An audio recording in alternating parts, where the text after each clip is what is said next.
So a big sensation in Ireland at the moment is the success of Bridgerton. We are the happy headers, but why is it that everybody's into Bridgerton? Oh my gosh, will you stop? There's so many amazing things about it.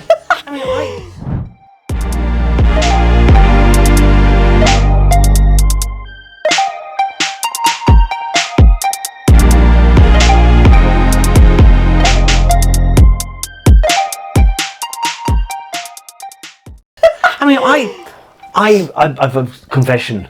I watched Bridgerton, and I humbly beg your forgiveness. But the reason I watched it was I was quarantined with COVID when the first season came out. Yeah. And I saw this on Netflix. I didn't hear any recommendations about it at the time. I just started watching it and kind of was curious about it because when I acted in plays, there was a number of plays that we did would have been set in the 1800s and stuff like that. So the costumes and all of that, and I was looking at that. But then I realized this is not.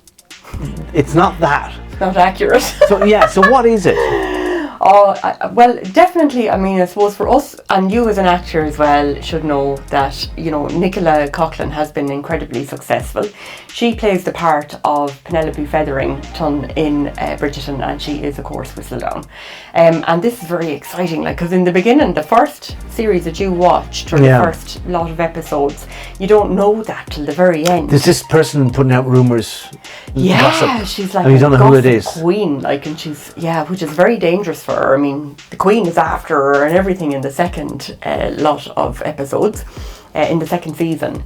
So very exciting, because I suppose it's the romance. That's what attracts me to it, is that I love the dress, the way they're dressed up and everything like that. And the whole, I kind of relate to it as well a little bit. But wasn't it, what I remember from it was like they were being introduced into society and they had to get the dresses. Yeah. And they were being introduced to society because they were looking for husbands. Yeah, they call it the marriage mart. Yeah. That's literally the marriage mart.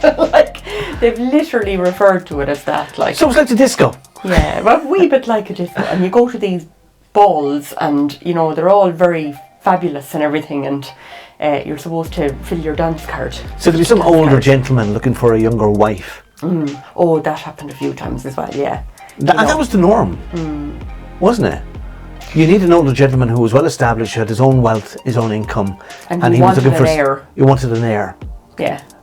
Fucking hideous custom, to be honest. Anyway, that was the way it was, I suppose, really, wasn't it? So there were certain elements of it that were, historically correct, and a lot of other elements in Bridgerton that are No, because it wasn't her cut of the Queen. Yeah. And in the original one, I think it was her husband who had some mental illness. Yeah. And actually, Queen Charlotte, yeah. Yeah. So, I don't know, was that based on some UK monarch? That had some mental, I can't remember exactly, but it kind of rang true at some level. Yeah, there was definitely a king. Because you think, in casting, if somebody was doing this as an authentic TV series, then you kind of go, well, you couldn't have had a coloured woman as queen because it wasn't acceptable in society back then, in English society. Yeah. So to deliberately have cast this woman as this strong, dominant queen. Yeah.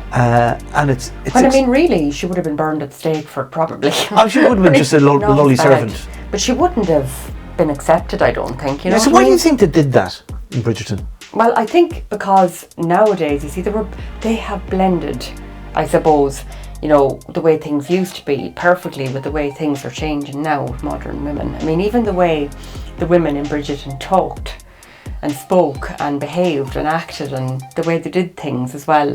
There's no way they would have done those things back then. And tease it out a bit. What way did they talk and behave that is different from? But definitely that thing with Queen, she was an extremely strong, powerful woman. She really led that kingdom. If we look at it in terms of Bridgerton itself, but also I think Whistledown, taking the risk of publishing, a gossip column, a gossip sheet, And while people were appalled, they were also eager to. She was so successful, wasn't she? Yes. What's she going to say next? Yeah. And how does this person know this stuff? Yeah. so cool. Oh my God. But yeah, romance for me, Paul. And it is. You see, the gossip is about relationships. Who's likely to get with who, isn't it? Yeah, definitely. So it's definitely something and power. Yeah. And, quite often women in it say, like Eloise, for example, she's one of the actresses who doesn't want to get married. And one of the statements that I found so impactful from her was, why should women have to squawk and settle with their feathers in their hair for any suitor that'll take them on, or never leave the nest? So otherwise stay at home and be a spinster. Why can't women work and travel and have their own lives and live by themselves? Why see, a lot of women back then wouldn't have been educated unless you were a woman of means, and you would be taught how to read and write. Yeah. But apart from that, you didn't have a job. Yeah. Your job was to be a woman. Well, your job was to serve your husband, isn't that it? And provide him with an heir. Loads of babies.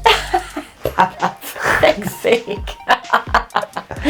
Oh my God. Well, if you produce an heir, then he sleeps in the spare bedroom for the rest of his life. I tell you, we're not that far out of that type of culture here in Ireland, like... Are we not? My poor mother, yeah, sure, Jesus, right. I would say, and your mom as well. Yeah. They were caught up in that, you just... Large Irish family. Husband. Yeah, big Irish families, Paul, and sure... Like my mother was suited to the role, I thought, that she performed, and she thrived quite well, in spite of the difficulties that she had to face. Yeah, my mother was better educated than my father. My mother had an opportunity. She got a scholarship to go on for further education. She didn't take it. No. Oh God. Yeah, my mother wanted to be a maths teacher. Yeah. That's what she wanted to do, but she met my dad, of course, and they got married when she was 16 or 17. Yeah. Far too young, So while Bridgerton, is it dated? Is it still relevant modern day? What is it? Yeah, see, that's the thing. Part of it, even the music is modern music, but it's played in orchestra and that classical, played with classical instruments really. So there's such an air of relatability to it as well, even though the theory behind it is so dated. Yeah, I don't know. I mean, as I said, I watched it under duress. The first season, I haven't gone back to it. I watched that in Poldark, and I haven't gone back to that either. I watched that as well. That was mad. Yeah, and I remember the original Poldark that was out in the 70s. I never really watched that either because it was the original one was way out. But I don't know. I can't honestly say that I would commit to going and watching season 2 or 3 of Bridgerton. I don't. Is it a chick thing? Well, I not suppose for it the is guys. in our house. My husband doesn't enjoy it. Yeah. He'd watch it, but he's not mad into it. Yeah. It doesn't bother him, I suppose, which is some of the other rubbish that I watch on reality TV, like Perfect Match and Selling Sunsets and all this crap. But they're just light-hearted escapes, for me. And Bridgerton, I absolutely love. I couldn't get enough of that kind of thing now. Okay. Yeah. So let us know what you thought about Bridgerton and what you think of our famous Nicola Coughlan as well, and how well she did in those series. We're super proud of her over here anyways, and happy headers, aren't we, Paul? We are, definitely. So do comment and let us know what you thought about Bridgerton. Whoop! Talk to you soon.